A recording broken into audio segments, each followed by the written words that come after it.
Julie Busken.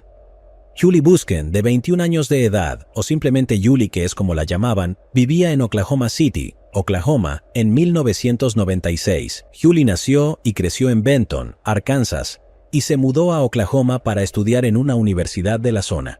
Trabajaba en el campo de golf de la universidad y estaba camino de obtener su licenciatura en danza. Era una aspirante a bailarina clásica y después de la universidad quería abrir un estudio y enseñar a los niños a bailar. Julie era popular y tenía muchos amigos en la escuela. Sin duda, era muy talentosa. La noche del 19 de diciembre de 1996, Julie pasó tiempo con su amigo Ryan James en la casa de sus abuelos. Ryan trabajaba con Julie en el campo de golf y después de la cena vieron una película. Además, hicieron planes para almorzar al día siguiente. Julie se quedó en casa de sus abuelos hasta las 10 de la noche y luego se fue a pasar tiempo con otros amigos. Ella y sus amigos jugaron Monopoly e intercambiaron regalos de Navidad en la casa de uno de los amigos. Al terminar, Julie se despidió, ya que tenía planeado regresar a casa al día siguiente. Su semestre en la universidad acababa de terminar y su compañera de cuarto, Megan, también estaba allí. Julie le prometió a Megan que la llevaría al aeropuerto de Will Rogers al día siguiente a las 5 de la mañana. Así pues, Julie y Megan decidieron pasar la noche despiertas. Teleoperadora. 911. Residente.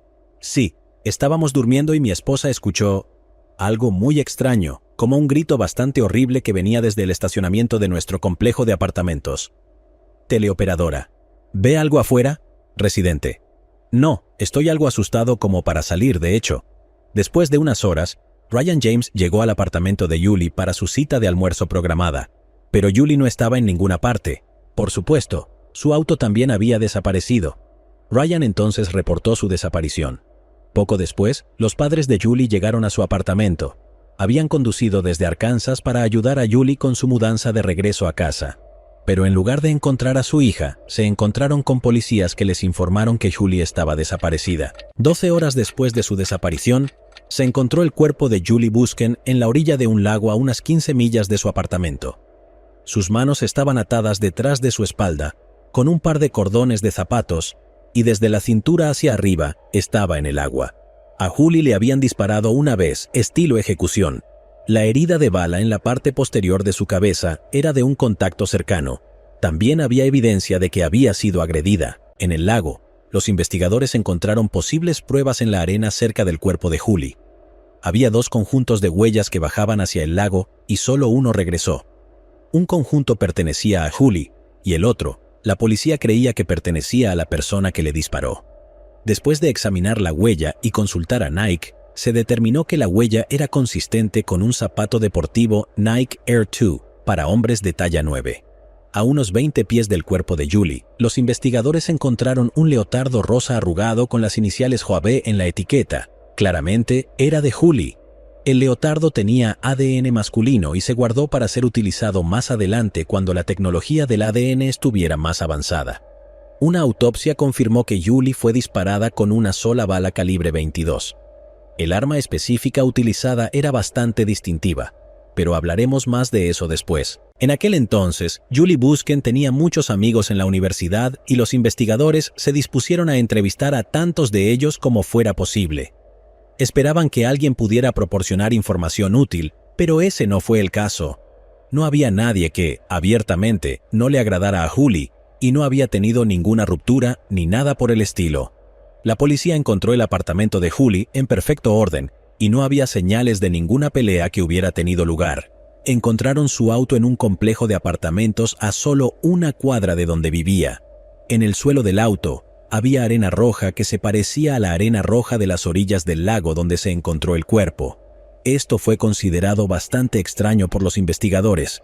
¿Por qué alguien secuestraría a Julie, le quitaría la vida en el lago y luego conduciría su auto de regreso casi al lugar exacto donde ocurrió el secuestro? Frustrantemente, no había cabellos, fibras ni huellas extrañas en el vehículo. Tampoco había evidencia de una lucha que hubiera tenido lugar. El teléfono de Julie estaba desaparecido. Los investigadores obtuvieron los registros de su teléfono celular para ver si podrían ser útiles.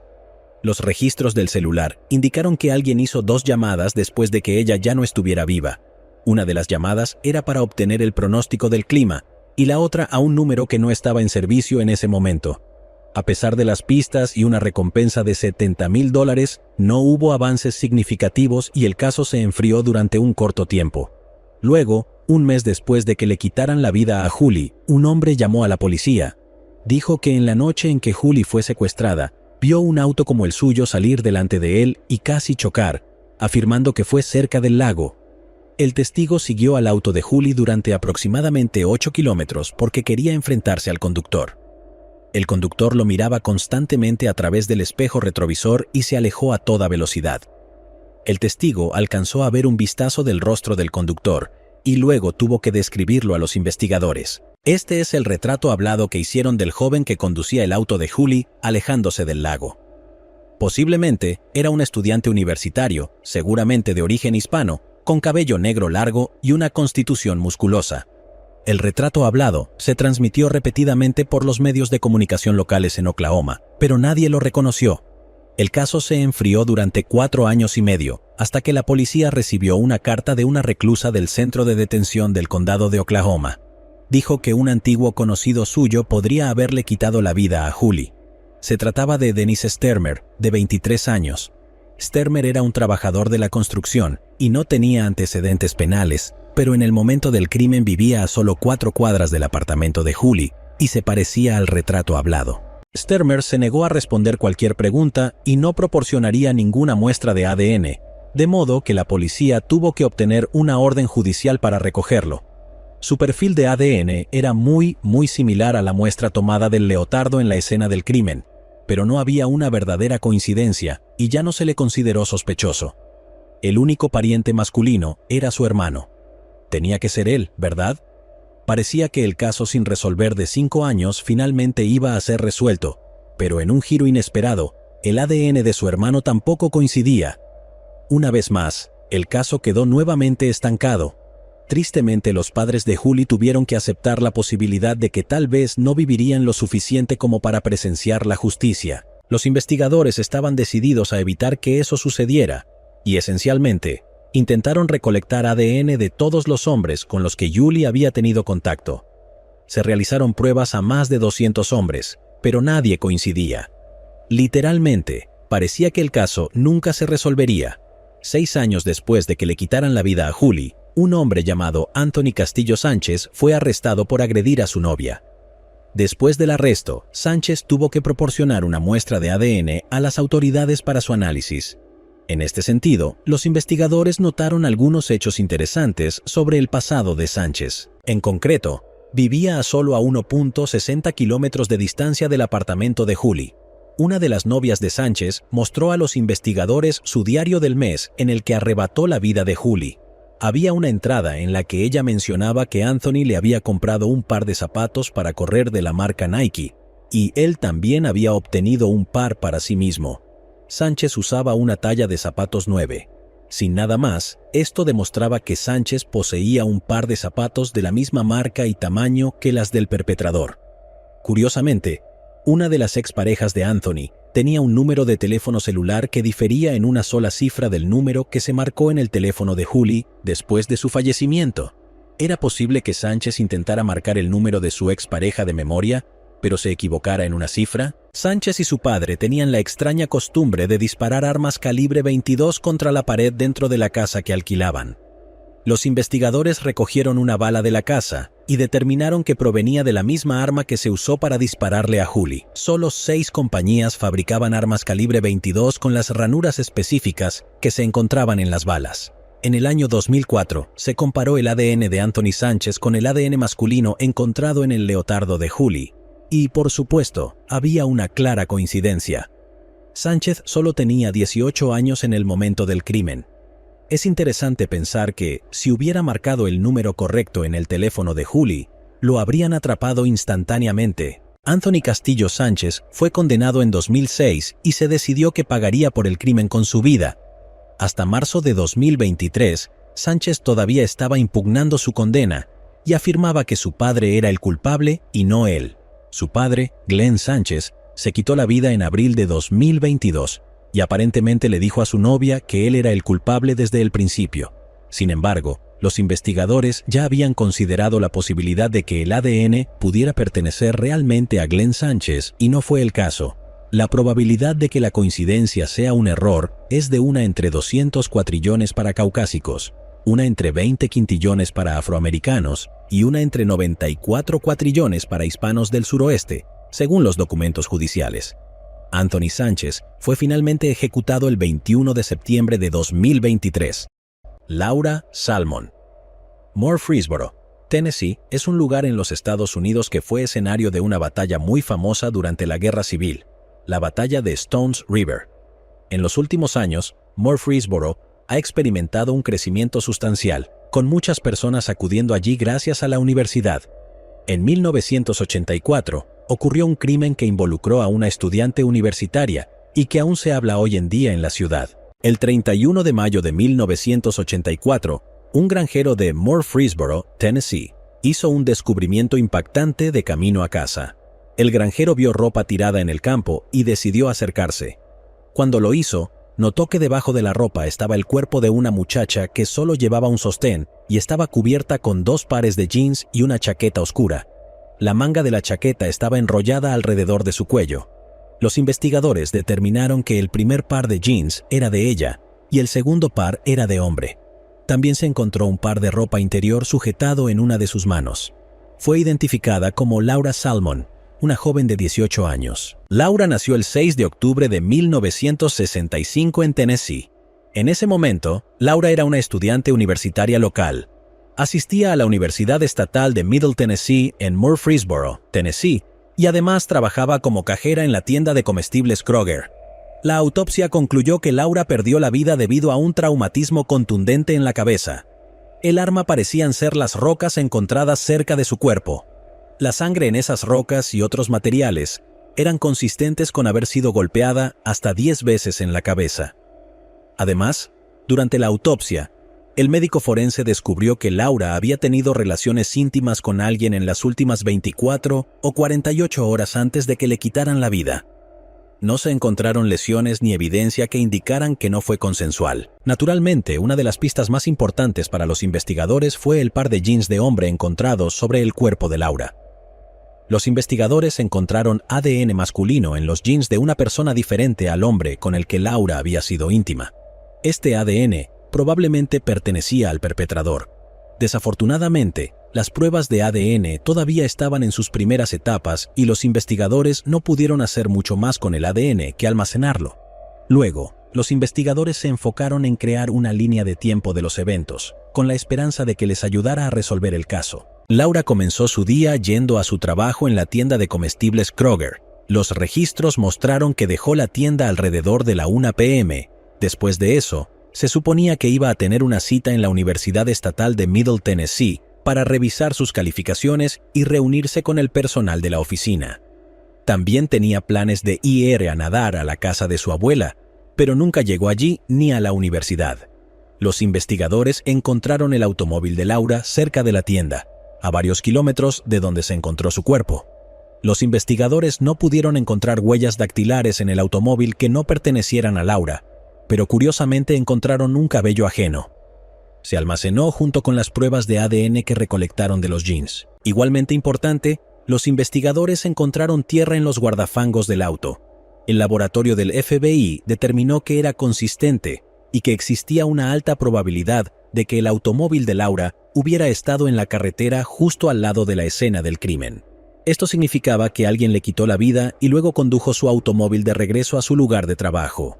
Aparte de hacer que los investigadores creyeran que el perpetrador conocía a Laura, la pista no fue fructífera. Testigos se presentaron y ubicaron a Laura en un club nocturno local la noche antes de que le quitaran la vida. Los testigos dijeron que Laura estaba bailando con un hombre joven no identificado, pero los investigadores no pudieron localizarlo. El cuerpo de Laura se encontró en un área que a menudo servía como un lugar de encuentro para estudiantes de secundaria y universitarios, donde iban a festejar, hacer fogatas, etc. La teoría entonces fue que Laura conoció a un chico en el club nocturno después de terminar su trabajo y fueron a Lovers Lane. Allí, Laura rechazó los avances del desconocido y él le quitó la vida. Como los investigadores no pudieron identificar al joven, hablaron con el novio de la escuela secundaria de Laura, David Kyle Gilley. Se sabía que David era del tipo celoso, pero tenía coartada.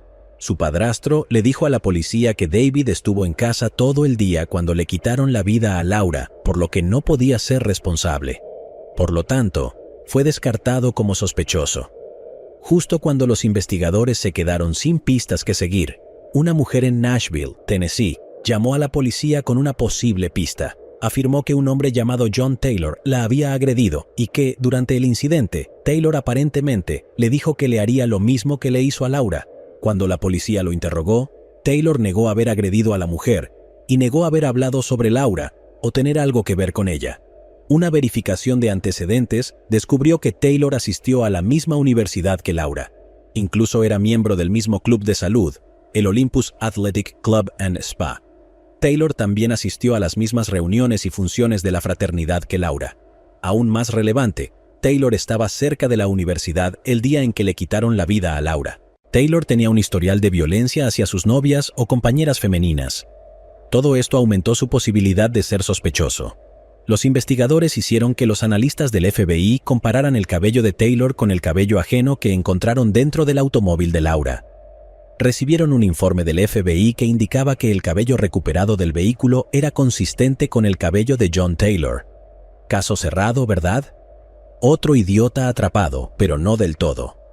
En ese momento, las pruebas de ADN mitocondrial del cabello humano aún estaban a varios años de distancia.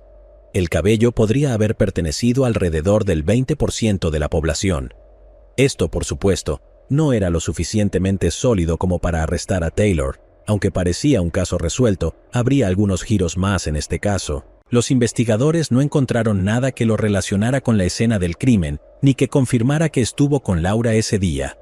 El par de jeans de hombre encontrados en la escena del crimen tenían una entrepierna de 36 pulgadas y una cintura de 30 pulgadas. Taylor era una persona pequeña y los jeans no le habrían quedado. Los investigadores no tuvieron más opción que pasar a otros sospechosos. A lo largo de los años, investigaron a más de 100 sospechosos, pero no obtuvieron resultados. La madre de Laura, Lorraine McKay, hizo una promesa a Laura en su tumba. Prometió que se haría justicia. Lorraine realmente no sabía cómo cumplir esa promesa, pero decidió que era lo último que podía hacer por Laura. Pasaron muchos años antes de que finalmente llegara ayuda. Dan Goodwin era uno de los amigos de Laura en la universidad. Salieron juntos algunas noches antes de que le quitaran la vida a Laura. Dan le preguntó si quería ir a ver una película, y terminaron en el cine el 27 de mayo de 1984, donde vieron una función matiné de The Natural con Robert Redford. En el funeral de Laura, Dan prometió a su madre que ayudaría a encontrar al perpetrador. Después de graduarse, Dan se convirtió en periodista en el periódico The Daily News Journal en Murfreesboro, Tennessee, donde se especializó en noticias policiales. Escribió sobre una serie de casos sin resolver en 1987, que incluía el caso de Laura. Dan sabía que estaba más interesado en el trabajo policial real que simplemente escribir sobre ello. Varios años después, Dan dejó el periodismo y se convirtió en oficial de policía. El primer caso sin resolver que le asignaron fue el de Laura Salmon. Una de las primeras cosas que hizo Dan fue enviar todas las pruebas de vuelta al laboratorio forense para hacer pruebas. La tecnología del ADN había avanzado mucho y se llevaron a cabo pruebas completamente nuevas. Mientras tanto, Dan siguió otras pistas, una de las cuales provino de un estudiante de secundaria. En el año 2000, un estudiante de la escuela secundaria Oakland hablaba del caso de Laura Salmon. El estudiante les contó a todos que su padre le quitó la vida a una chica en 1984 y arrojó su cuerpo. El padre del estudiante era David Patterson, quien tenía antecedentes policiales por agresión agravada. Desafortunadamente, cuando Dan intentó hablar con Patterson, se enteró de que Patterson ya no estaba vivo, había sido fatalmente herido de bala. Por supuesto, Dan decidió continuar siguiendo la pista. Obtuvieron ADN de los hijos de Patterson y lo compararon con el ADN masculino encontrado en la escena del crimen. No era una coincidencia y fue descartado como sospechoso. Dan luego volvió a John Taylor, quien inicialmente era sospechoso en el caso. El ADN de Dan tampoco coincidía, por si te lo estabas preguntando. Dan también proporcionó una muestra de ADN que, después de ser probada, confirmó que Dan no era el responsable. Luego, Dan centró su atención en un hombre que pasó desapercibido en la investigación inicial. El nombre que llamó su atención fue David Gilley, como se mencionó anteriormente. David era el novio de Laura en la escuela secundaria, un año menor que ella. Inicialmente se le descartó debido a la coartada que le dio su padrastro. Sin embargo, Dan descubrió que un testigo se presentó y contradecía directamente esa coartada. El testigo vio a David Gilley conduciendo el automóvil de Laura el día en que encontraron su cuerpo. Lo vio cerca del camino que conducía al área donde encontraron a Laura. Según el testigo, David tenía una expresión en blanco en su rostro y simplemente miraba hacia adelante. Ella pudo identificarlo a través de una alineación de fotos, así como el automóvil de Laura. Dan también observó la propensión de David a la violencia hacia las mujeres en su vida, lo que incluía a Laura Salmon. A veces se enfadaba con ella, la agarraba por la cabeza y la golpeaba contra coches, armarios de la escuela o cualquier cosa que estuviera cerca. Incluso a veces la golpeaba. En una ocasión, le rompió 2 dientes frontales. Dan no podía creer que David Gilley fuera descartado tan rápidamente durante la investigación inicial. David medía aproximadamente 1.88 metros, y los jeans de hombre encontrados en la escena del crimen le habrían quedado perfectamente. Luego, Dan recibió ayuda de Jerry Finley en el caso, quien es un experto en reconstrucción de escenas del crimen. Jerry encontró pequeñas gotas de sangre en los jeans. Eran salpicaduras de impacto de velocidad media. Este tipo de salpicadura generalmente se produce cuando alguien es golpeado con un objeto contundente, como una piedra. La mayoría de las manchas de sangre estaban justo encima de la rodilla, lo que indicaba que el perpetrador estaba de rodillas en el suelo mientras golpeaba a Laura con las piedras. Todas estas pruebas confirmaron a los investigadores que los jeans de hombre pertenecían a la persona que le quitó la vida a Laura. Ya se creía, pero las pruebas de ADN confirmaron que la sangre en los jeans pertenecía a Laura. Luego, Dan rastreó a David Gilley en Florida. En ese momento, Gilley se había divorciado 2 veces y trabajaba en el Departamento de Obras Públicas del Condado de Manatee. Como era de esperar, tenía antecedentes policiales, había sido arrestado por agresión, intento de robo y resistencia al arresto. Cuando Dan interrogó a Gilley, una vez más negó cualquier participación y dijo que no era responsable de lo que le sucedió a Laura. En un giro extraño, Gilley admitió que los jeans probablemente eran suyos.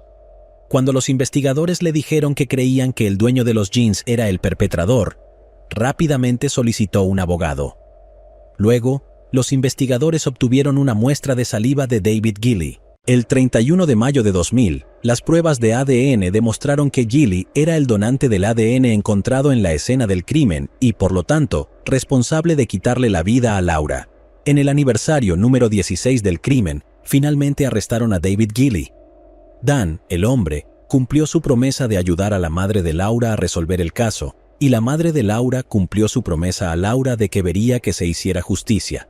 Se creía que el motivo eran los celos. Si Gilley no podía tener a Laura, pensaba que nadie más tampoco podía. Cuando ella se fue a la universidad y él todavía estaba en la escuela secundaria, ella hizo nuevos amigos y eso no le gustó. La acosaba con frecuencia. La madre de Laura intentó convencer a Laura de que obtuviera una orden de restricción contra Gilley, pero ella tenía demasiado miedo. Los investigadores creían que Gilley, de alguna manera, convenció a Laura para que fuera a Lovers Lane, un lugar desierto, donde la golpeó repetidamente en la cabeza con piedras. Después de ver que había sangre en sus jeans, Gilley se los quitó y los dejó en la escena del crimen. Luego condujo el auto de Laura hasta su lugar de trabajo, donde más tarde sería encontrado. En septiembre de 2006, David Gilley fue llevado a juicio. La defensa afirmó que la presencia del ADN de otro hombre era una prueba de que otra persona estaba en la escena del crimen.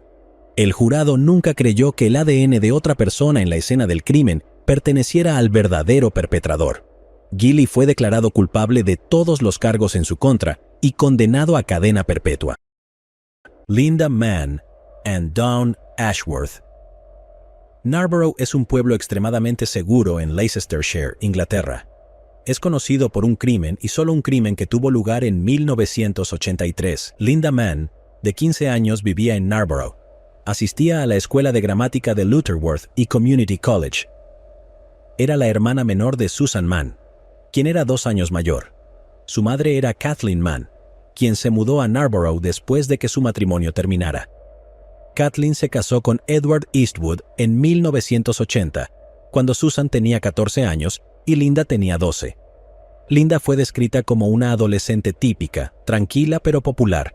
Le gustaba la escuela y disfrutaba estar con sus amigos. Linda no tenía problemas con la adolescencia. Era una chica aventurera y le gustaba todo lo relacionado con crecer: música, peinados, maquillaje y ropa. Si le faltaba dinero para ropa, Linda hacía de niñera para ganar dinero y hacer sus propios vestidos. El 21 de noviembre de 1983, Linda caminó hacia la casa de una amiga, pero nunca llegó. Les prometió a Kathleen y Edward que estaría en casa antes de las 10 p.m., pero a medianoche, Linda aún no había regresado. Sus padres, desesperados, llamaron a la policía. Buscaron durante toda la noche. Un empleado del hospital descubrió su cuerpo a las 7:20 a.m. mientras se dirigía al trabajo. Inicialmente pensó que era un maniquí. Linda había sido agredida y estrangulada. Le habían quitado los jeans y el resto de su ropa estaba esparcida. Tenía una bufanda alrededor del cuello que se usó para estrangularla. Cuando la gente de Narborough se enteró del crimen, quedaron absolutamente horrorizados. A partir de entonces, animaron a las jóvenes a caminar en grupos. Los investigadores buscaron en la zona inmediata alrededor de la escena del crimen, pero no encontraron nada útil. A solo unos cientos de metros de la escena del crimen había un hospital psiquiátrico local. Algunas personas creían que el perpetrador podría ser un paciente del hospital, pero no se encontró evidencia de esto. Durante la autopsia, se recolectó ADN masculino del cuerpo de Linda. La persona tenía sangre tipo A, lo que significaba que alrededor del 10% de la población masculina adulta en Inglaterra podría ser responsable. Tomaron muestras de sangre de Edward y descubrieron que no tenía el mismo grupo sanguíneo que el asesino de Linda. Un grupo de investigadores fue de casa en casa para recopilar información, mientras que otros investigadores hicieron una lista de todos los delincuentes de delitos similares en Leicestershire y los interrogaron. Los investigadores recibieron una llamada sobre un joven de cabello puntiagudo. La persona que llamó afirmó haberlo visto alrededor de las 8 p.m., a unos 2 minutos de donde se encontró el cuerpo de Linda. Desafortunadamente, nunca fue identificado. Durante 3 largos años, los investigadores intentaron encontrar al perpetrador. Fue entonces en 1986 cuando la tragedia golpeó nuevamente. Dawn Ashworth, de 15 años, vivía en Enderby, Leicestershire, con sus padres y su hermano Andrew. Tenía talento para el dibujo. Tenía un trabajo a tiempo parcial en la tienda de periódicos en Enderby. El 31 de julio de 1986, Dawn salió del trabajo a las 4 p.m. y se dirigió a la casa de su amiga en Narborough. Le dijeron que estuviera en casa antes de las 7 p.m. Dawn fue vista por última vez a las 4:40 p.m. por automovilistas que pasaban por la avenida King Edward. A las 7:30 p.m., sin señales de Dawn, sus padres se preocuparon y condujeron por Narborough, pero no pudieron encontrarla. A las 9:40 p.m. llamaron a la policía, quienes no podían evitar pensar en Linda Mann y esperaban que su hija no sufriera un destino similar. Unos días después, los policías que buscaban a Dawn encontraron su cuerpo en un campo al lado del callejón 10 Pound. Había sido agredida y estrangulada.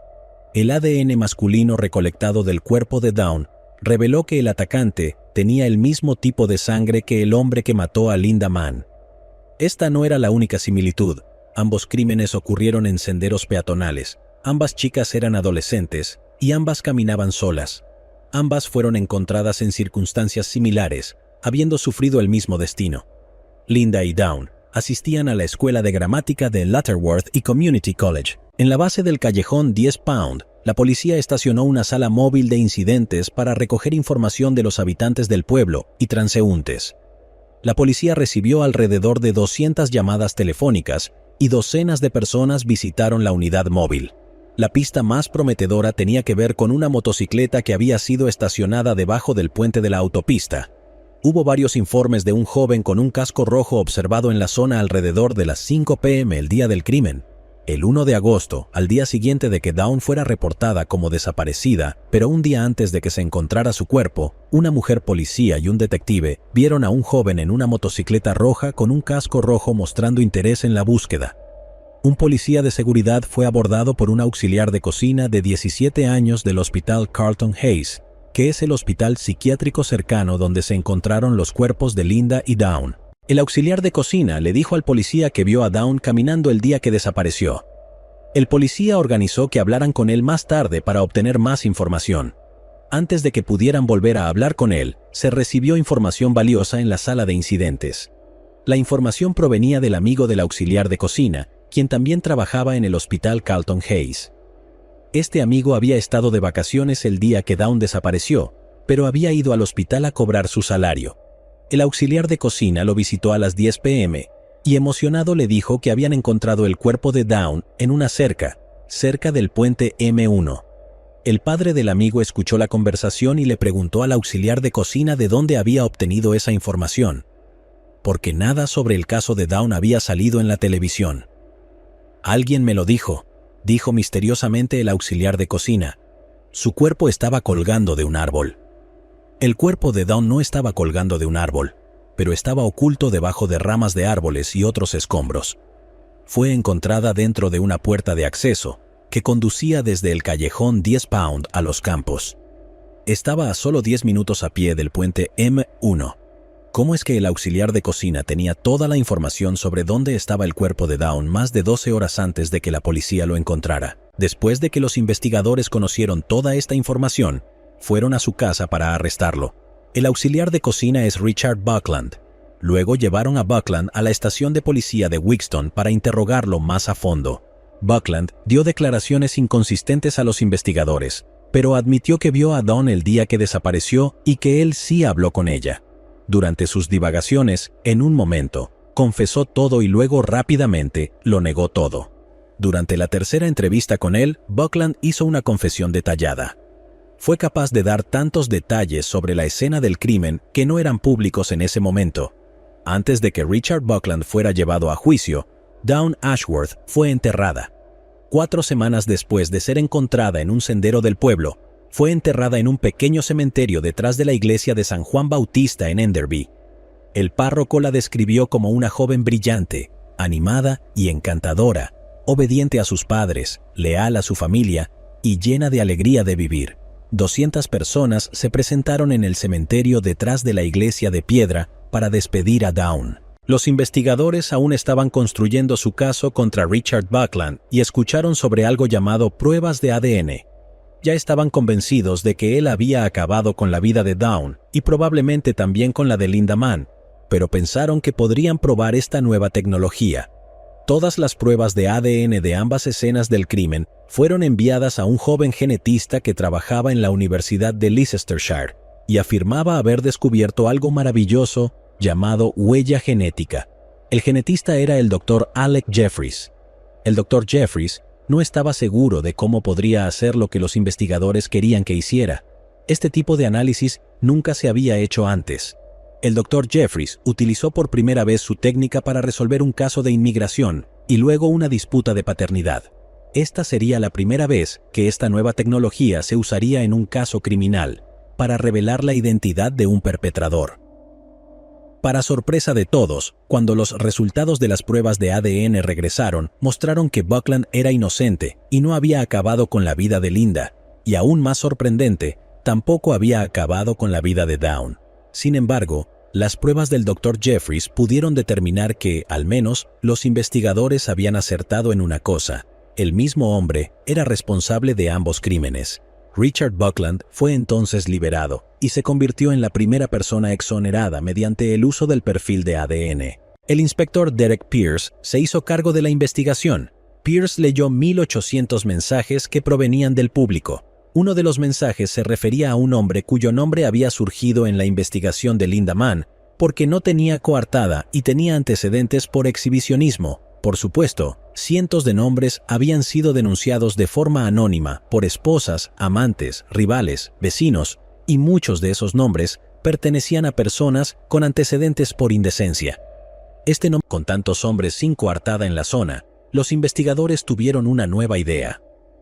Comenzaron a ver qué podía hacer el ADN y decidieron pedir a todos los hombres residentes sin coartada en los pueblos, entre las edades de 17 y 34 años, que entregaran muestras de sangre y saliva de forma voluntaria. Se anunció al público el 2 de enero de 1987. Derek Pierce no creía que el perpetrador fuera a ofrecerse voluntariamente. Dijo, cita, «Solo esperamos que de alguna manera esto lo haga salir a la luz». A finales de enero, 1000 hombres se habían hecho las pruebas y solo una cuarta parte había sido excluida. El laboratorio forense estaba abrumado y parecía seguro que las pruebas iban a llevar más tiempo de lo estimado inicialmente, que era de 2 meses. Para mayo, 3.653 hombres habían hecho las pruebas, pero solo se habían eliminado 2.000 debido a la carga de trabajo bajo la cual los técnicos de laboratorio trabajaban. Luego, el 18 de septiembre de 1987, la policía recibió una llamada que estaban esperando. Una mujer llamó y dijo que escuchó una conversación preocupante entre un grupo de amigos en el pub Clarendon en Leicester. Uno de los hombres, Ian Kelly, habló en voz alta sobre cómo hizo la prueba de sangre para la investigación en nombre de un amigo llamado Colin Pitchfork. Los investigadores examinaron el expediente de Pitchfork y vieron su historial de exhibicionismo hacia las mujeres. También notaron que la firma que hizo o proporcionó en el día en que supuestamente se hizo la prueba de sangre no coincidía con la firma que había dejado en las visitas domiciliarias. Pitchfork estaba casado con Carol Pitchfork y trabajaba en una panadería. Era conocido como mujeriego y tenía una serie de aventuras amorosas. El 19 de septiembre de 1987, Derek Pierce fue a la casa de Ian Kelly para hacerle algunas preguntas. Ian también era panadero y trabajaba con Colin Pitchfork. Al principio, Ian negó haber tomado la prueba de sangre de Pitchfork, pero luego lo admitió. Ian le contó a Pierce lo que Pitchfork le había dicho. Pitchfork le dijo que estaba preocupado de que la policía asumiera que él era responsable de lo que le había sucedido a Linda y Dawn debido a su historial de exhibicionismo. Pitchfork era un maestro manipulador y convenció a Ian de ir a la sala de incidentes y hacerse la prueba de sangre en su nombre. Más tarde ese día, un grupo de investigadores fue a la casa de Pitchfork. El detective Mick Thomas se lo dijo sin rodeos, cita, «Según las investigaciones que hemos realizado, creemos que eres responsable de quitarle la vida a Dawn Ashworth el 31 de julio de 1986. Creemos que otro hombre dio una muestra de sangre por ti. Te estoy arrestando, ¿entiendes?» Colin Pitchfork no lo negó. Su rostro lo decía todo, sabía que lo habían atrapado. Incluso explicó que puso una foto de Ian Kelly en su pasaporte para que los investigadores no sospecharan nada. Cuando Carol Pitchfork entró en la habitación, se le explicó lo que estaba sucediendo y de inmediato comenzó a golpear y a patear a su esposo. Comprensiblemente, los investigadores tardaron en detenerla. En la comisaría de policía, Pitchfork explicó primero lo que le hizo a Linda Mann. Dijo que tenía la intención de exhibirse frente a ella, pero se convirtió en algo más cuando se dio cuenta de que ella lo reconocería algún día. Después de cometer el crimen, Pitchfork regresó a su automóvil, donde su bebé yacía atado en el asiento, y se fue a casa. Pitchfork luego le contó a los investigadores lo que hizo con Dawn Ashworth. Ambos crímenes ocurrieron de la misma manera. Les dijo a los investigadores que sabía lo que estaba haciendo, pero no podía detenerse a sí mismo de cometer esas cosas. Pitchfork también dijo que intentó quitarle la vida a Ian Kelly varias veces para asegurarse de que nunca hablara, pero sus planes siempre fallaron. El 22 de enero de 1988, Colin Pitchfork, de 28 años, fue juzgado en el Tribunal de la Corona de Leicester. En primer lugar, Ian Kelly recibió una condena de prisión suspendida de 18 meses durante 2 años, lo que significaba que no tendría que cumplir tiempo en prisión. Cuando Ian salió de la sala del tribunal, se enfrentó a los medios de comunicación y dijo, cita, «Me equivoqué al hacer lo que hice. Lamento haberles causado dolor a otros». Colin Pitchfork vestía ropa de verano, jeans y una camisa de manga corta. Se declaró culpable de quitarle la vida tanto a Linda Mann como a Dawn Ashworth. Recibió una doble condena a cadena perpetua por sus crímenes. Sorprendiendo a los investigadores, el juez no recomendó un periodo mínimo de tiempo, lo que significaba que la condena a cadena perpetua en el Reino Unido era similar a la de Estados Unidos, lo que implicaba que Colin Pitchfork podría ser liberado en 10 o 12 años. La policía estaba indignada. El padrastro de Linda Mann, Eddie Eastwood, dijo, cita, «Pitchfork me miró a los ojos, simplemente me miró como si dijera, ¿qué te pasa?». No podía entender a qué se refería. Parecía casi humano. Cuando todo el polvo se asentó, los investigadores aún enfrentaban la pregunta de por qué Richard Buckland conocía tantos detalles de la escena del crimen de Dawn Ashworth. Creían que tropezó con su cuerpo camino al trabajo. A menudo se le ha descrito como el tonto del pueblo, y se cree que eso jugó un papel en por qué confesó. Los casos de Linda Mann y Dawn Ashworth se consideran una gran razón por la cual la tecnología del ADN ha avanzado tanto hoy en día. Miles de casos catalogados como sin resolver se han resuelto gracias al Dr. Alec Jeffries. Debbie Ann Dudley Davis nació en Lynchburg, Virginia, el 15 de julio de 1952. Tuvo un breve matrimonio después de la escuela que terminó en divorcio. Luego, Debbie siguió a su prima Judy Fisk a Richmond, Virginia, y se mudó a un departamento en la calle Devonshire, en el vecindario de Westover Hills. Debbie comenzó a trabajar como gerente de cuentas de Style Weekly en 1985, un medio de comunicación con sede en Richmond. Debbie era fanática de la cultura pop y disfrutaba de los discos de Bruce Springsteen. También fue extra en la película de HBO Finnegan Begin Again. Debbie era una ávida lectora de novelas de misterio y trabajaba un par de noches a la semana en la librería Walden en el centro comercial Cloverleaf, en el condado de Chesterfield. La noche del 18 de septiembre de 1987, Debbie y su compañera de trabajo Diana hicieron un viaje a Virginia Beach para ver una actuación de Dana Carvey. Después del espectáculo, Diana dejó a Debbie en su departamento y esperó a que ella entrara antes de irse.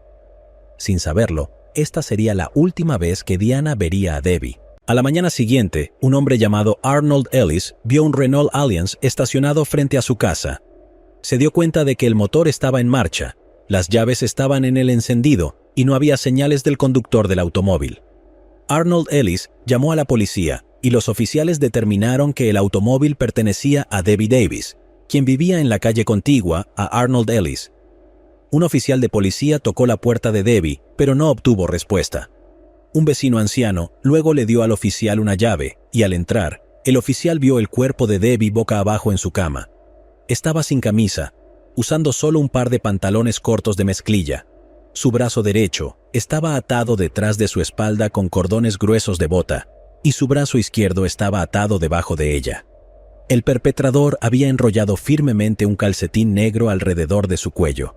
Había sido estrangulada y agredida sexualmente.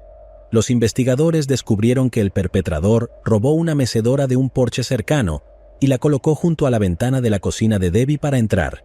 Junto a la cama de Debbie, en su mesita de noche, había una novela de misterio que estaba leyendo llamada Presunto Inocente, que trataba sobre una mujer que estaba atada y luego le quitaron la vida. Los investigadores sabían que el perpetrador era inteligente y probablemente experimentado. No dejó huellas dactilares. No había testigos y aparentemente no se llevó nada. El detective Ray Williams dijo: «Rara vez un delincuente hace ese tipo de daño y pasa tanto tiempo con su víctima sin dejar un montón de pistas, pero él no dejó nada». Lorna Wyckoff, fundadora de Style Weekly, ofreció una recompensa de $10,000 por información que llevara a un arresto. Los investigadores examinaron a las personas en la vida de Debbie para ver si alguien destacaba, pero no encontraron nada. Debbie llevaba una vida tranquila. No estaba saliendo con nadie, no había visto a su exmarido en años, no consumía drogas ni frecuentaba bares. Apenas 2 semanas después de que la vida de Debbie llegara a su fin, la tragedia golpearía nuevamente en Richmond, Virginia. Susan Elizabeth Helms nació el 6 de febrero de 1955 en Charleston, Carolina del Sur. Se mudó a Richmond, Virginia, para trabajar en su residencia en neurocirugía en el Medical College of Virginia. Susan se casó con Marcel Slagg y compraron una casa en el tranquilo vecindario de Woodland Heights en Richmond. El 3 de octubre de 1987, Marcel llegó a su casa a la 1:45 de la madrugada. Al entrar en la casa, pudo escuchar movimientos arriba. Marcel sabía que Susan había trabajado hasta tarde y pensó que podría haberla despertado. Rápidamente se duchó y se deslizó silenciosamente hacia su dormitorio oscuro. A medida que sus ojos se acostumbraban a la oscuridad, pudo distinguir una escena sacada de una película de terror. El cuerpo parcialmente desnudo de su esposa yacía medio fuera del armario de su dormitorio. Un cinturón de cuero rojo estaba alrededor de su cuello. Las manos de Susan estaban atadas firmemente detrás de su espalda con un cable de extensión y una corbata. Al igual que Debbie, Susan había sido agredida sexualmente y estrangulada. Marcel vio que la ventana de su dormitorio estaba abierta de par en par. Su casa estaba a menos de 1 kilómetro de distancia de la casa de Debbie Davis. El detective Ray Williams estaba de servicio esa noche y se le ordenó trabajar en ambos casos. Williams afirmó que el perpetrador aún estaba en la casa cuando Marcel llegó a casa, ya que escuchó a alguien arriba. No podía haber sido Susan, ya que ya había muerto. En el balcón fuera de la ventana, los investigadores encontraron un frasco de vaselina abierto dejado por el perpetrador. Rastrearon su compra hasta una tienda adyacente al cercano Cloverleaf Mall. Siguieron la pista, pero no llegaron a ninguna parte. Al darse cuenta de que había un delincuente en serie en medio de ellos, la comunidad estalló en miedo y exigieron acción por parte de la policía. Williams trabajó incansablemente durante días y finalmente encontró una pista que podría ser potencialmente útil. Al revisar los registros financieros de la librería Walden del Cloverleaf Mall, donde Debbie trabajaba a tiempo parcial, encontró un cheque escrito por Susan y endosado en el reverso por Debbie. Williams no estaba seguro si esto era solo una coincidencia o si era un posible vínculo entre los dos crímenes. Mientras el detective Williams reflexionaba sobre esta pregunta, tuvo lugar otro horrendo crimen en el área de Richmond. Diane Cho nació en Corea en 1972 y emigró a Estados Unidos en 1984 junto con su familia. En 1987, Diane, de 15 años, era estudiante de primer año en Manchester High School. Era muy inteligente y se ocupaba prácticamente de todo por sus padres, quienes apenas hablaban inglés. En octubre de 1987, Diane le contó a una de sus amigas sobre una perturbadora pesadilla recurrente que había estado teniendo. Diane seguía teniendo sueños sobre un hombre desconocido que la seguía. También les contó a sus amigos en la escuela que a veces veía a este hombre desconocido de sus sueños en el centro comercial. Una noche de noviembre de 1987, Diane fue al cine del Cloverleaf Mall con una amiga. Compraron entradas para The Princess Bride. Luego comenzó a temblar de miedo y señaló a su acosador, quien las estaba mirando desde el estacionamiento. Apenas habían pasado 5 meses desde que la familia de Diane se mudó a Richmond, donde sus padres trabajaban largas horas en una tienda cerca de la Universidad de Virginia Commonwealth. No se sabe si Diane alguna vez les contó a sus padres sobre el encuentro con el hombre desconocido en el Cloverleaf Mall. En la noche del 21 de noviembre de 1987, los padres de Diane llegaron a su apartamento alrededor de las 9. La madre de Diane le cortó el pelo. Mientras se iban a la cama alrededor de la medianoche, podían escuchar a Diane tecleando un trabajo en inglés en su habitación al otro lado del pasillo. Al día siguiente, los padres de Diane llamaron a casa alrededor de las 2 de la tarde para recordarles a sus hijos que se prepararan para un servicio religioso por la tarde. El hermano de Diane, Roman, de 12 años, contestó el teléfono. Diane todavía estaba dormida y no quería molestarla despertándola. Los padres de Diane llegaron a casa aproximadamente 1 hora después y su madre fue directamente al dormitorio de Diane y abrió la puerta. La mamá de Diane entonces gritó fuertemente. Diane estaba atada con una cuerda, había sido estrangulada y agredida, y la ventana de su dormitorio estaba abierta.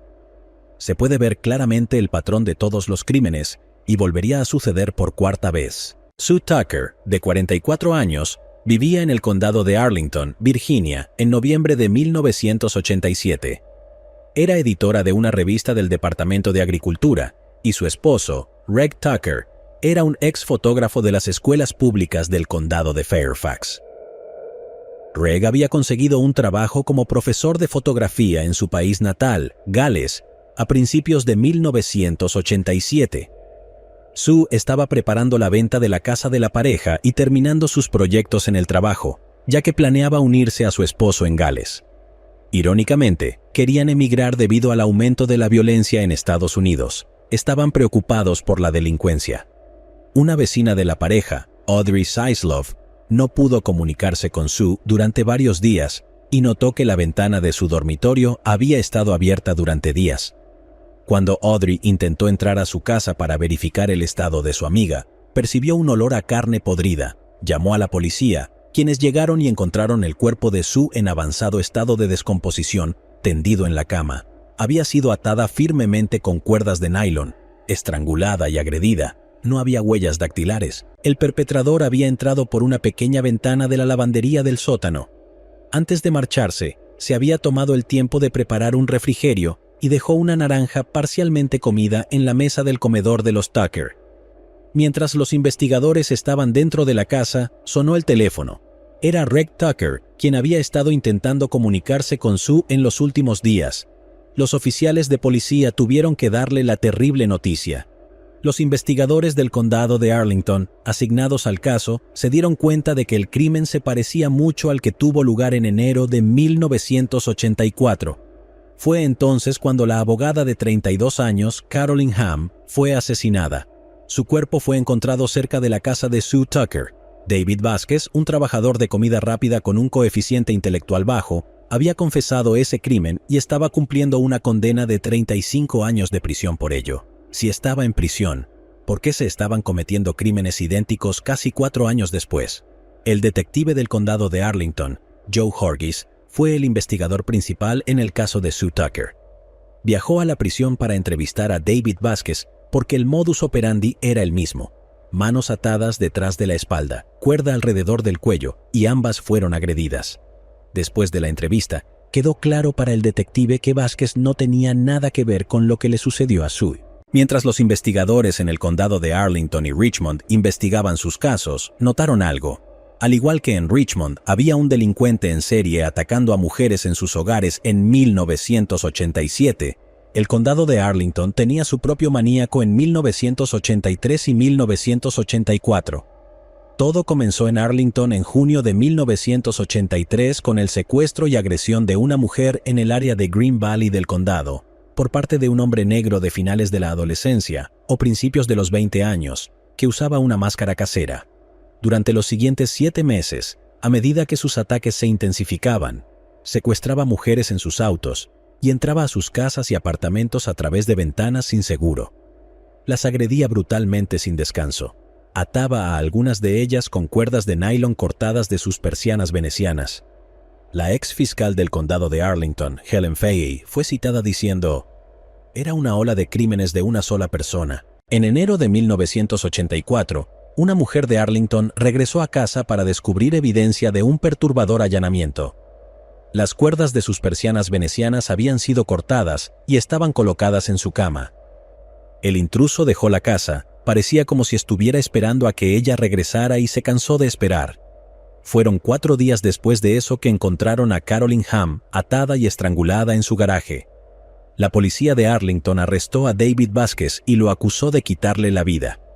Vázquez no coincidía con la descripción que dieron ninguna de las víctimas de agresión, pero los crímenes en el área se detuvieron. Solo fue después del asesinato de Sue Tucker que los investigadores descubrieron que el perpetrador de todos los asaltos definitivamente no era Vázquez, y el hombre desconocido se tomó un breve receso y luego continuó sus ataques en Richmond. El detective Horgis recibió un teletipo de la policía de Richmond donde describían los estrangulamientos idénticos de Debbie Davis, Susan Helms y Diane Cho. Después de compartir toda la información, los investigadores concluyeron que era el mismo hombre responsable de todos los crímenes, tal vez incluso del asesinato de Carolyn Hamm.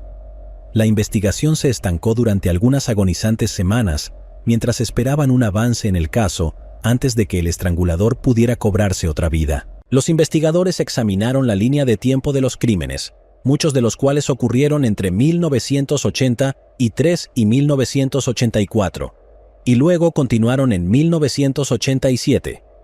El FBI creía que el perpetrador no habría detenido sus ataques por voluntad propia.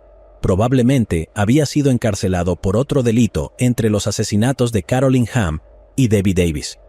Mientras los detectives intentaban pensar en posibles sospechosos, a uno de ellos se le ocurrió Timothy Spencer, un adolescente que fue arrestado por robo durante mediados de la década de 1970.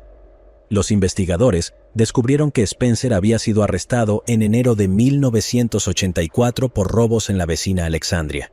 Había sido puesto en libertad condicional en una casa de transición en Richmond en 1987, justo antes de que se le quitara la vida a Debbie.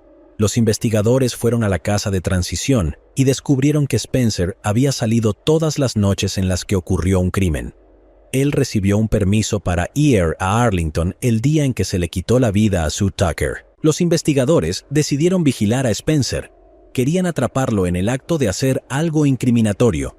Durante 2 semanas, agentes de policía de Richmond observaron a Spencer cometiendo violaciones de la libertad condicional, como pasar la noche en la casa de su novia. Les intrigó descubrir que pasaba horas en el centro comercial Cloverleaf, que, como recordarás, tenía fuertes vínculos con Debbie Davis, Susan Helms y Diane Cho. El 20 de enero de 1988, los detectives de Arlington y Richmond llevaron a Spencer bajo custodia y tomaron una muestra de su sangre. Sin testigos, huellas dactilares, ni ninguna otra evidencia directa que vinculara a Spencer con los crímenes, las fuerzas del orden tuvieron que confiar en un nuevo método de ciencia forense llamado huella de ADN. En ese momento, solo se había utilizado en un caso sin resolver en el Reino Unido y nunca antes en Estados Unidos. Fue el caso de Linda Mann y Dawn Ashworth. Tomaría más de 6 semanas, pero un laboratorio privado en Nueva York informaría que el ADN de Spencer coincidía con el ADN masculino en las escenas del crimen de Debbie Davis, la doctora Susan Helms y Susan Tucker, y víctimas de agresión en Arlington, en Richmond. Timothy Spencer era el hombre que se había hecho conocido como el Estrangulador del Sur. Fue llevado a juicio en julio de 1988. Después de un juicio de 6 días, fue declarado culpable, siendo esta la primera condena basada en pruebas de ADN en los Estados Unidos. Spencer fue condenado a múltiples cadenas perpetuas. ¿Y qué hay de Carolyn Hamm y David Vázquez?, preguntas. ¿Por qué fue declarado culpable del crimen si no coincidía con la descripción dada por las víctimas de cualquier otro crimen en la zona?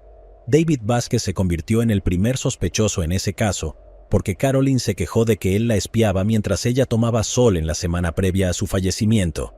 Con su bajo coeficiente intelectual, fue fácil para los investigadores obtener una falsa confesión de él. Le revelaron todos los detalles y él los repitió de vuelta. Después de que el ADN vinculó a Timothy Spencer con todos los demás crímenes, los investigadores dudaron seriamente de que Vázquez estuviera involucrado. Pronto, el ADN también lo demostró, y David fue puesto en libertad. David se convirtió en la primera persona en los Estados Unidos en ser exonerada gracias al ADN.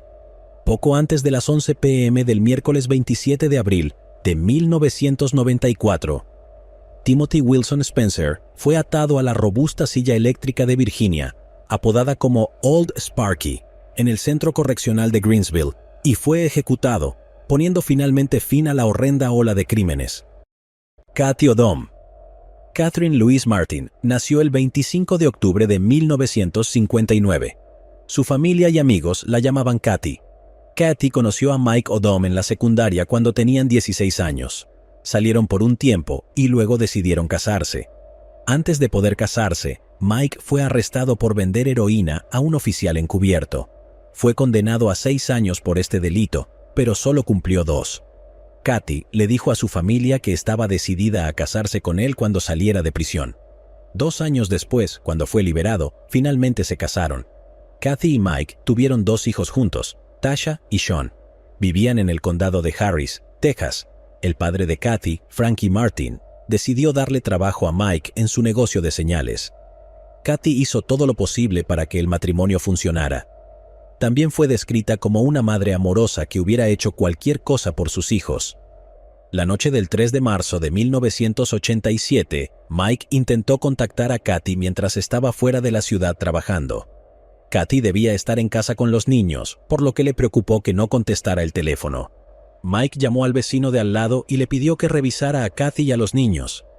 El vecino golpeó la puerta, pero no hubo respuesta. Miró por las ventanas y vio que la televisión seguía encendida. En lugar de llamar a la policía, el vecino condujo hacia la ciudad, encontró a un oficial de policía y ambos regresaron a la casa de los Odom. El oficial encontró la puerta principal sin llave, entró a la casa y dentro de la sala de estar estaba Tasha, de 4 años, gravemente golpeada e inconsciente, pero afortunadamente aún estaba viva. El bebé de 2 meses, Sean, fue encontrado ileso en su habitación. En la casa de Cathy y Mike, el oficial encontró el cuerpo desnudo y golpeado de Cathy, cubierto de sangre. Cathy había sido golpeada y apuñalada severamente más de 16 veces. También había sido estrangulada, agredida, y sus muñecas estaban atadas con el cordón de una lámpara. Los oficiales temían que la persona responsable de esto volviera y terminara el trabajo que habían empezado con Tasha. Tanto Tasha como Sean fueron llevados al hospital, y se ordenó que no se los dejara solos. El padre de Kathy, Frankie, llegó a la escena del crimen y le dijeron que fuera al hospital para estar con sus nietos. Mientras estaba en el hospital, Frankie se enteró de lo que le había sucedido a su hija en una pantalla de televisión. Mientras tanto, de regreso en la casa, Mike finalmente llegó y los policías prestaron especial atención a su apariencia. Uno de los oficiales notó que Mike tenía varias manchas rojas en su camisa que parecían sangre. Una búsqueda en la casa de los Odom reveló sangre en el baño. El perpetrador, posiblemente Mike, había intentado limpiar antes de irse. La policía no encontró señales de allanamiento. Todas las puertas estaban cerradas con llave, excepto la puerta principal, lo que indicaba que Kathy conocía a la persona que le quitó la vida. El hecho de que la apuñalaran tantas veces también les dijo a los investigadores que se trataba de un crimen personal. La ropa de Kathy también les dijo algo a la policía sobre lo que sucedió. Fue encontrada doblada ordenadamente en el suelo. Los investigadores teorizaron que el perpetrador atacó a Tasha para obtener lo que quería de Kathy. De vuelta en el hospital, Tasha estaba en estado crítico, en coma, y dependía de las vías intravenosas, mientras los médicos trabajaban para salvar su vida. Los investigadores se centraron en su padre, Mike Odom. Parecía emocionalmente afectado y perturbado, pero los investigadores tenían sus dudas sobre él desde el principio. Descubrieron que Mike no regresó directamente a casa desde el trabajo, como dijo que lo haría. Había salido con amigos suyos. Para los investigadores, esto era algo que habían visto antes, a alguien que organizaba un asesinato estando en un lugar diferente y luego llamando a otra persona para que fuera a comprobar el estado de la víctima. La ropa de Mike fue llevada al laboratorio forense para ser analizada, pero eso no fue todo. Los investigadores también encontraron manchas extrañas en el piso del automóvil del vecino Tim Robinson. Estaba claro para los investigadores que Tim y Mike habían planeado quitarle la vida a Kathy. Tal vez Mike estaba usando drogas nuevamente y buscaba dinero del seguro, pero pronto hubo un giro en el caso. El médico forense estimó que la vida de Kathy fue arrebatada unas 6 horas antes de que se encontrara su cuerpo, alrededor de la 1 de la tarde. Tanto Mike como Tim afirmaron estar en el trabajo en ese momento. Mientras los investigadores verificaban sus coartadas, un testigo se presentó. Ese testigo era Tasha Odom, de 4 años. Salió de su coma y le contó a los investigadores que recordaba a un hombre entrando a la casa. Tasha dijo que el hombre tenía cabello rubio. Ni Mike Odom ni Tim Robinson tenían cabello rubio. Desafortunadamente, el color de cabello del hombre era todo lo que Tasha podía recordar. Cuando llegaron los resultados de las pruebas forenses, mostraron que las manchas en el auto de Tim eran de aceite de motor y las manchas en la camisa de Mike eran de pintura. Además, los compañeros de trabajo proporcionaron coartadas sólidas tanto para Mike como para Tim. Ambos también pasaron pruebas de polígrafo. Fueron descartados y los investigadores pudieron pasar al siguiente sospechoso. Esa siguiente persona no fue difícil de encontrar. Kathy tenía una hermana, Shelly Martin, que estaba casada con Greg Marquardt. Se conocieron gracias a Mike. Greg y Mike habían sido cercanos desde que ambos estaban en el mundo de las drogas. Al igual que Kathy, Shelly también tenía 16 años cuando conoció al hombre con el que se casaría. Greg tenía 25 años en ese momento, lo cual ya debería haber sido una señal de alerta. Greg y Shelly se casaron en 1983. Poco después, tanto Shelly como Kathy se volvieron adictas, al igual que Greg y Mike. Greg y Shelly eran conocidos por robarle dinero a sus padres. Greg había sido criado por una tía y un tío adinerados, y la tía les devolvió el dinero a los Martin, y todos acordaron no presentar cargos.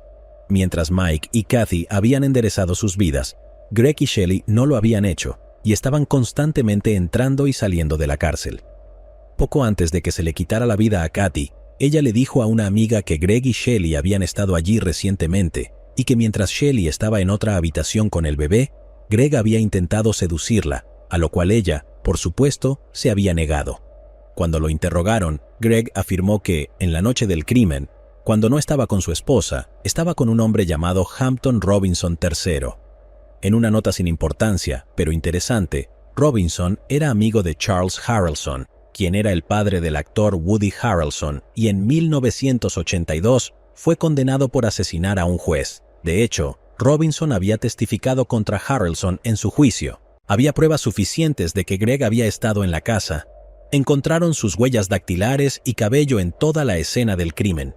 Sin embargo, había un problema. Como miembro de la familia que había estado en la casa numerosas veces, esto no probaba nada. Los padres de Kathy les dijeron a los investigadores que creían que Greg era el responsable. Frankie dijo que 2 días después del asesinato de Kathy, recibió una llamada telefónica en medio de la noche del hospital donde estaban tratando a Tasha, diciéndole que Shelly y Greg habían ido a visitar. Frankie les dijo que no les permitieran la entrada, primero porque desconfiaba de Greg, pero también porque nadie tenía motivo para estar allí a las 3 de la mañana, especialmente ellos. La abuela de Tasha, Charlene Martin, que estaba en el hospital, recordó lo que sucedió cuando Tasha vio a Greg. Se asustó mucho y se le ordenó que se fuera. Los investigadores le preguntaron a Tasha si era su tío Greg, a quien había visto dentro de su casa con Kathy el día del ataque, pero lamentablemente no pudo recordar. Los investigadores intentaron varias técnicas, pero debido a su lesión en la cabeza, no pudo recordar nada. Mientras Greg negaba cualquier participación cuando hablaba con los investigadores, sorprendentemente era abierto acerca de su atracción hacia Kathy, especialmente hacia una parte de su cuerpo. A Greg le gustaba el estómago de Kathy. Esta obsesión era tan evidente que Kathy incluso lo mencionó a sus amigos. Curiosamente, Kathy fue apuñalada principalmente en el estómago. En un momento durante la entrevista, Greg pidió permiso para salir y poner más dinero en el parquímetro, pero nunca regresó. También se negó a hacerse una prueba de polígrafo. Los investigadores decidieron investigar su coartada. Shelly dijo que Greg la llevó a la escuela a las 10:30 a.m. el día del crimen y la recogió de nuevo a las 2:30 p.m. Esta ventana de 4 horas era más que suficiente tiempo para que Greg cometiera el crimen. Y como recordarás, el médico forense determinó que la vida de Kathy fue arrebatada alrededor de la 1 p.m. ese día.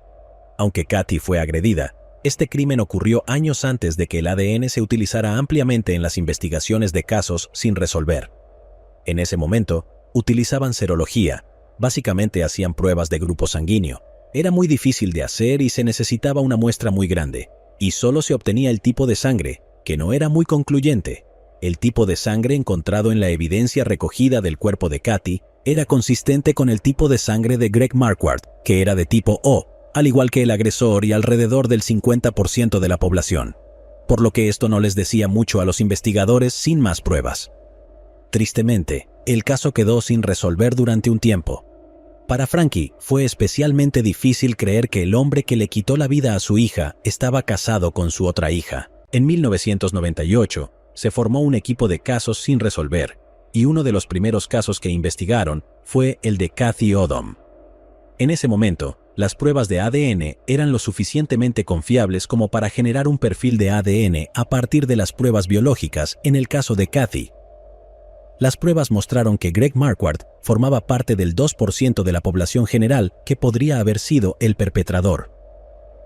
Aunque no era concluyente, era mucho mejor que el 50%. Greg rápidamente dio una explicación a los investigadores. Afirmó que él y Kathy estaban teniendo una aventura consensuada. Greg dijo que estuvo con ella en la mañana en que le quitaron la vida y afirmó que ella estaba viva cuando se fue. Greg no fue arrestado en ese momento porque, aunque los investigadores no le creían, estaban preocupados de no tener suficientes pruebas para una condena. Tenían que demostrar que él estaba presente cuando se cometió el crimen, por lo que los investigadores se pusieron en contacto con Catherine Long, quien trabajaba para un laboratorio forense privado en Dallas, Texas. Catherine ideó una estrategia inusual para tratar de resolver el crimen de Kathy. Ella y sus colegas se estrangularon mutuamente. Déjame explicarte. Querían determinar si un perpetrador dejaría células de piel al estrangular a una víctima. Se dieron cuenta de que efectivamente había una transferencia significativa de células de la piel del perpetrador a la víctima. Los investigadores necesitaban encontrar algo en el expediente de pruebas de Kathy que pudiera contener las células de piel del perpetrador. Decidieron hacer pruebas en el cable eléctrico que se utilizó para atar las manos de Kathy. Por suerte, el cable había sido guardado en una bolsa de papel y no en una bolsa de plástico. La bolsa de papel permite la transpiración para que no haya humedad en el objeto en su interior y se mantenga seco, lo que prolonga la vida del ADN. En realidad, preservará el ADN durante más tiempo que si estuviera en una bolsa de plástico. El cable estaba cubierto de sangre, Los investigadores lo frotaron para obtener todas las pruebas posibles y las pruebas revelaron dos perfiles genéticos, el de Kathy Odom y el de Greg Marquardt. La única forma en que el ADN de Marquardt podría estar en el cable era si él era el perpetrador. El 18 de diciembre de 2002, Greg Marquardt fue arrestado y acusado de quitarle la vida a Kathy. Mientras estaba en prisión, Marquardt confesó a un compañero de celda. Dijo que estaba drogado con heroína cuando condujo a la casa de Kathy ese día. Una vez dentro, hizo avances que ella rechazó y para forzar su cumplimiento, golpeó a Tasha repetidamente en la cabeza. Luego amenazó con quitarle la vida a Sean también. Para salvar la vida de sus hijos, tuvo que cumplir. Con un cuchillo de la cocina, Marquardt cortó el cable eléctrico de la lámpara y ató las manos de Kathy. Después de agredirla, le quitó la vida. Luego, Marquardt limpió el baño y se cambió a la ropa de Mike Odom. Sin saberlo, los avances en la tecnología de ADN se utilizarían para identificarlo como el perpetrador 15 años después. 6 meses después de su arresto, la acaudalada tía de Greg falleció, dejándole cientos de miles de dólares y parte de su casa. Los Martin decidieron demandarlo y esto ató el patrimonio, impidiendo que usara esos fondos para su defensa. En 2004, Greg Marquardt se declaró culpable y fue condenado por todos los cargos en su contra. En julio del mismo año, fue sentenciado a 45 años de prisión. Falleció de una enfermedad hepática después de cumplir 4 años de su condena en 2008. Tenía 56 años. El sargento Roger Wedgworth fue citado diciendo, cita, «No pudo haberle pasado a un tipo más agradable». Shelley y sus padres perdieron el contacto después del crimen. Shelley apoyó a Marquardt mientras ellos creían que él era el responsable. Se dijo que durante mucho tiempo Shelley continuó apoyando a Marquardt y creyendo en su inocencia. Unos años después del crimen, los Martin se mudaron a Oklahoma y después de eso, pareció que Shelley hizo las paces con sus padres y también se mudó a Oklahoma para estar cerca de ellos. El padre de Kathy, Frankie, dijo, cita, «Esto no devuelve a Kathy, siempre la recordaré, la casa que ella construyó y las cosas que hicimos. Siempre es difícil perder a un hijo». Raina Rison. Raina Lynn Rison nació el 6 de mayo de 1976 en LaPorte, Indiana. Vivía con sus padres, Ben y Karen Rison. Tenía una hermana mayor llamada Lori y una hermana menor llamada Wendy. En 1993, a los 16 años, Raina era descrita como una buena estudiante y aspiraba a ser veterinaria debido a su profunda compasión por los animales. Además de ser estudiante de segundo año en la Port High School, Raina trabajaba en 3 empleos. Trabajaba en un hospital de animales donde paseaba perros y limpiaba jaulas. El viernes 26 de marzo de 1993, se le asignó a Raina cerrar el hospital de animales después de un turno corto de 4 p.m. a 6 p.m. Raina y su exnovio Matt Elser planeaban pasar la noche juntos y ella estaba emocionada por verlo de nuevo. Habían terminado recientemente y la cita era un paso hacia una posible reconciliación. Al igual que Raina, Matt provenía de una buena familia y era considerado un joven decente. En resumen, era el tipo de chico del que cualquier padre estaría contento de que su hija saliera. Matt llegó al hospital de animales a las 6 p.m. para recoger a Raina. Después de esperar un rato, salió de su auto y se dirigió a la puerta principal. Se dio cuenta de que todas las luces estaban apagadas y la puerta estaba cerrada. Matt vio que el auto de Raina no estaba en el estacionamiento, por lo que condujo hasta su casa para ver si estaba allí. El padre de Raina, Ben, le dijo a Matt que ella no había regresado a casa después del trabajo. No la habían visto desde que salió de casa para ir al hospital de animales para su turno. Su familia asumió que estaba en la cita con Matt, pero ahora estaban preocupados. Era muy inusual que Raina no le dijera a su familia dónde estaba exactamente. Los padres de Raina, su hermana menor Wendy y Matt, esperaron en la casa a que Raina regresara. Cuando aún no había aparecido a las 10:30 p.m., su familia fue a la estación de policía para reportarla como desaparecida. La policía solo pudo registrar un informe de persona desaparecida después de esperar 24 horas. Ben les dio una foto de Raina y les pidió que estuvieran atentos de cualquier manera, ya que era muy inusual que Raina desapareciera. Entonces, su familia comenzó a buscarla. Intentaron ponerse en contacto con sus conocidos, pero nadie sabía dónde podría estar. También repartieron volantes de personas desaparecidas en el área, esperando que alguien proporcionara información valiosa. Cuando la policía se involucró, hicieron un llamado público en busca de cualquier información que llevara al paradero de Raina. Inmediatamente, varios testigos presenciales se presentaron diciendo que justo antes de las 6 p.m. vieron un sedán estacionado afuera del hospital de animales donde trabajaba Raina. Varios testigos dijeron que vieron a 2 hombres en el automóvil junto con Raina y parecía que estaban discutiendo. Matt Elser fue interrogado por los investigadores y mantuvo su versión de esperar a Raina y descubrir que no estaba en el hospital de animales. La policía supo que Matt había querido tomar un descanso en la relación, pero recientemente habían vuelto a estar juntos. Su cita esa noche iba a ser muy especial y ambos estaban emocionados por ello. Matt sabía que algo grave debía haber sucedido para que Raina no se presentara. Los padres de Raina aseguraron a las autoridades que Matt era un joven bueno y confiable.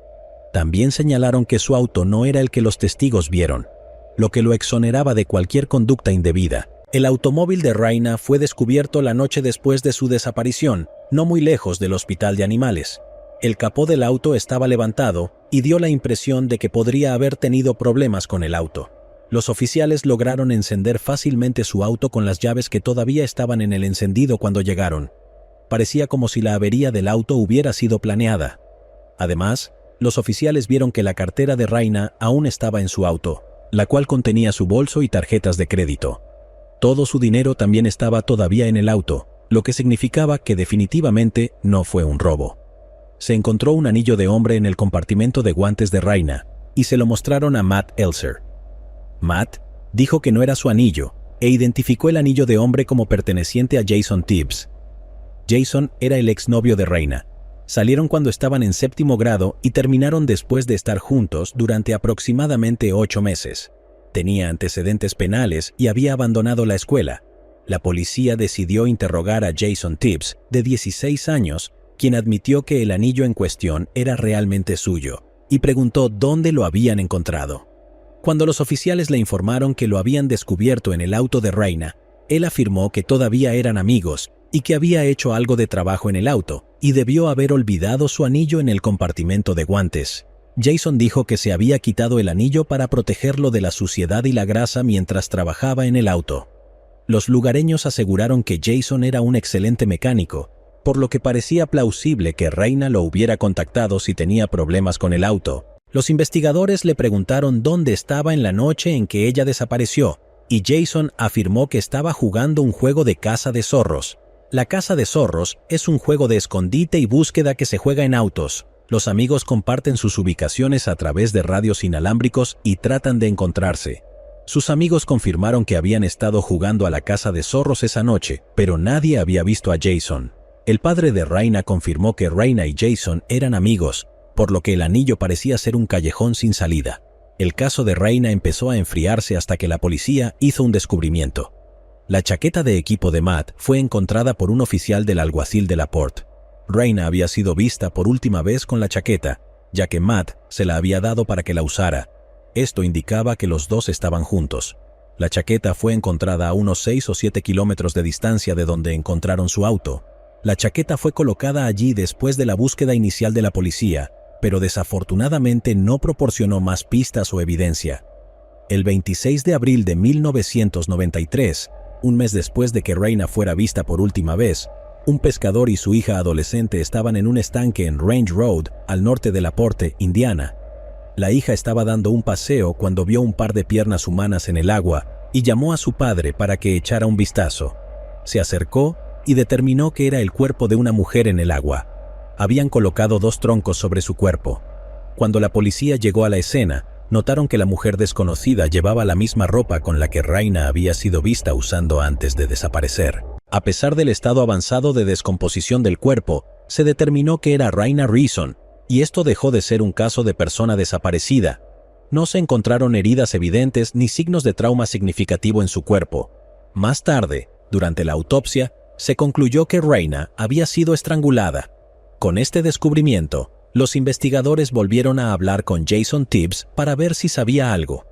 Él les habló sobre Ray McCarthy, quien estaba casado con la hermana mayor de Raina, Lori Reason. Ray había agredido y embarazado a Raina cuando ella tenía 11 años y había sido encarcelado por el crimen.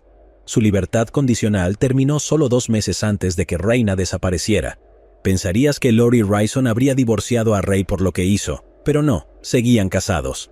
Claramente, él tenía un motivo y era peligroso, con un historial criminal previo dirigido contra Raina. Los investigadores visitaron a Ray y la casa de Lori. La pareja les dijo a los investigadores que ninguno de ellos vio a Raina el día en que desapareció. Ray declaró que estaba ocupado cazando palomas en la granja de un amigo esa noche. Los detectives llamaron al amigo y confirmó que Ray estaba con él esa noche.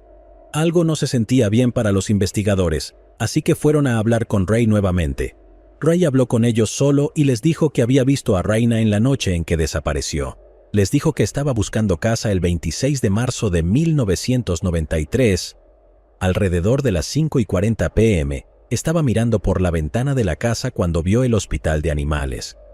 Afirmó que había visto brevemente a Raina en el estacionamiento del hospital de animales y le preguntó si sabía dónde estaba Lori.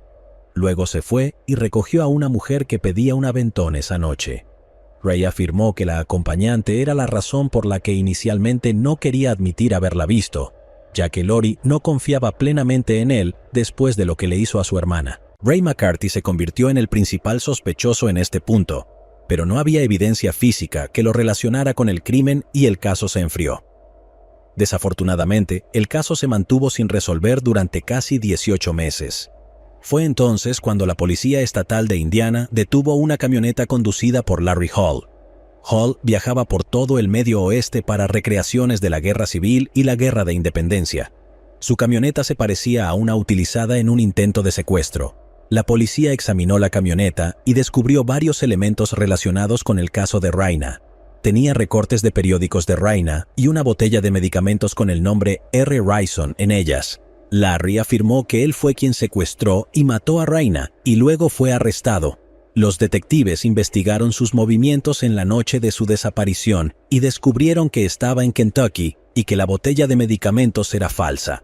Hall había confesado falsamente haber secuestrado y asesinado a alrededor de otras 50 mujeres. Parecía ser el tipo de persona que se insertaría en cualquier investigación y confesaría. Larry Hall fue descartado posteriormente como sospechoso en el caso de Raina. Sin embargo, no era completamente inocente, ya que fue declarado culpable de quitarle la vida a Jessica Roach, de 15 años. Repasaré brevemente el caso al final del vídeo para aquellos interesados. En cuanto al caso de Raina, quedó sin resolver hasta 1998. Los investigadores no sabían qué más podían hacer y volvieron a mirar a sus sospechosos iniciales, Matt Elser, Jason Tibbs y Ray McCarthy. La coartada de Matt era sólida y los investigadores nunca lo consideraron seriamente como sospechoso. La historia de Jason de cazar zorros no era tan sólida porque nadie lo vio realmente, pero parecía estar en buenos términos con Raina.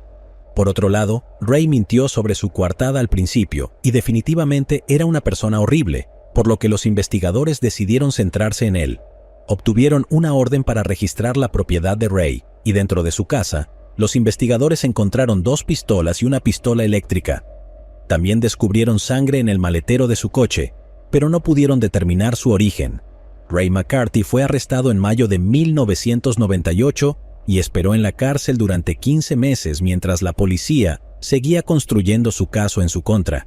Mientras Ray estaba en la cárcel, se le asignó un nuevo fiscal, quien era cazador, y se concluyó que la sangre pertenecía a un ciervo. El fiscal sintió que no había suficiente evidencia que lo vinculara con el crimen y se vieron obligados a dejarlo en libertad nuevamente después de 1 año en la cárcel. Durante los siguientes 9 años, el caso fue clasificado nuevamente como un caso sin resolver desafortunadamente. En 2008, la policía recibió una pista que haría que este caso se abriera por completo. Recibieron una carta de un recluso que cumple una condena de 44 años, llamado Ricky Hammonds.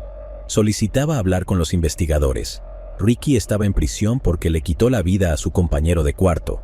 Ricky decidió presentarse después de pensar en su sobrina.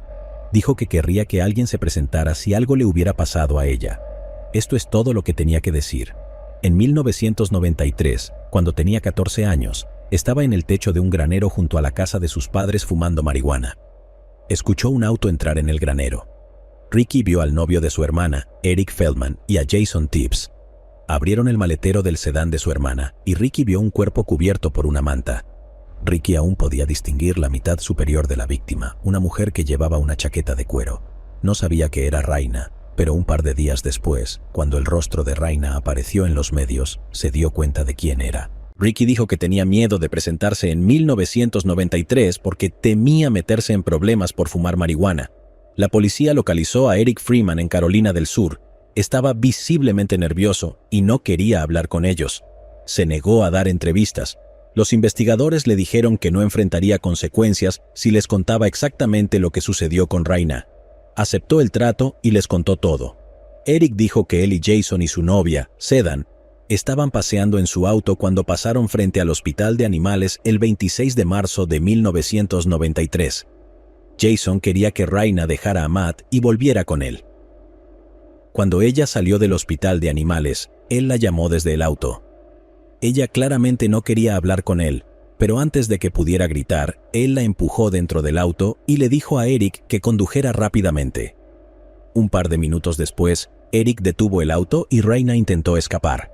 Jason la siguió y le dijo que, si no podía tenerla, nadie más lo haría. Luego la estranguló hasta que dejó de respirar. Jason y Eric cargaron el cuerpo de Raina en el maletero y condujeron hasta el granero, donde Ricky los vio. Después de mucha discusión, Eric y Jason decidieron dejar el cuerpo de Raina en el estanque y sujetarlo con troncos. Eric llevó a Jason de regreso a la clínica para recoger el auto de Raina. Jason abandonó el auto y también se deshizo de la chaqueta de Matt.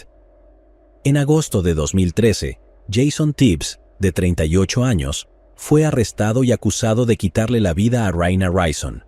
Habían pasado 20 años desde que terminó la vida de Raina. Su juicio comenzó a fines de 2013. Su defensa argumentó que Ricky no era un testigo confiable, ya que era un estudiante de secundaria en ese momento y porque esperó 15 años para contar la verdad. Para asegurarse de que Eric Freeman testificara verazmente en el juicio, se le otorgó inmunidad penal. Después de un largo juicio que duró hasta diciembre de 2014, Jason Tibbs fue declarado culpable. Fue condenado a 40 años de prisión, con 20 años cumplidos. Fuera de la sala del tribunal, la familia de Raina lloró, se abrazaron y abrazaron al fiscal. La familia de Rison obtuvo una forma de justicia, pero la hija que perdieron en un crimen pasional nunca volvería. Tibbs sigue afirmando que es inocente y que Ray McCarthy es responsable de lo que le sucedió a Raina. Tibbs presentó numerosas apelaciones ante la Corte Suprema de Indiana, pero fueron rechazadas. El 8 de septiembre de 2016, la Corte de Apelaciones de Indiana rechazó su solicitud de un nuevo juicio. Incluso en 2018, sus abogados afirmaban públicamente que todavía luchaban por su inocencia.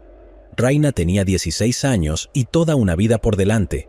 Finalmente, fue feliz de nuevo cuando ella y Matt volvieron a estar juntos. Desafortunadamente, parece que estaba rodeada de personas terribles que la decepcionaron. Jessica Roach. Como prometí, repasaré algunos detalles del caso de Jessica Roach. Jessica, de 15 años, vivía en Georgetown, Illinois, en 1993. Soñaba con ser piloto algún día. El 20 de septiembre de 1993, Jessica salió a andar en su bicicleta nueva. La tragedia ocurrió cuando su hermana encontró la bicicleta en la carretera, pero Jessica no estaba por ninguna parte. Su hermana alertó a su padre, quien contactó a la policía, pero Jessica nunca fue vista con vida nuevamente. 6 semanas después de su desaparición, se encontraron sus restos en Perrysville, Indiana, cerca de la frontera del estado. Un granjero los descubrió mientras usaba su cosechadora. El cuerpo de Jessica mostraba signos de haber estado allí durante algún tiempo, lo que dificultó a los investigadores obtener más información sobre cuándo, cómo o dónde perdió la vida. La policía encontró al sospechoso Larry Hall aproximadamente un año después, cuando estaba siguiendo a un par de chicas, quienes lo denunciaron a la policía y proporcionaron a los investigadores el número de placa de Hall. Cuando fue llevado para ser interrogado por la policía y se le mostró una foto de Jessica, aparentemente se estremeció y se cubrió la cara antes de negar que la hubiera visto alguna vez. Eventualmente, se filtró una confesión, con Hall diciéndole a la policía que la ató, pero no podía recordar con qué. Luego dijo que le quitó la ropa, la agredió sexualmente y la estranguló con su cinturón contra un árbol. También proporcionó descripciones vagas de otras chicas jóvenes a las que había abusado. Recogía a varias chicas en otras áreas, pero no puedo recordar a cuáles lastimé, le dijo a la policía. Los investigadores determinaron que estaba confesando falsamente muchos delitos, pero que efectivamente le quitó la vida de Jessica. A Hall se le impuso una condena de cadena perpetua sin posibilidad de libertad condicional. Actualmente se encuentra recluido en una prisión de seguridad media en Carolina del Norte. Los seres queridos de Jessica Roach han realizado eventos benéficos en años posteriores en su memoria y en 2015 crearon una beca en su nombre. ¿Pero acaso no has visto este otro crimen? Yo no me lo perdería,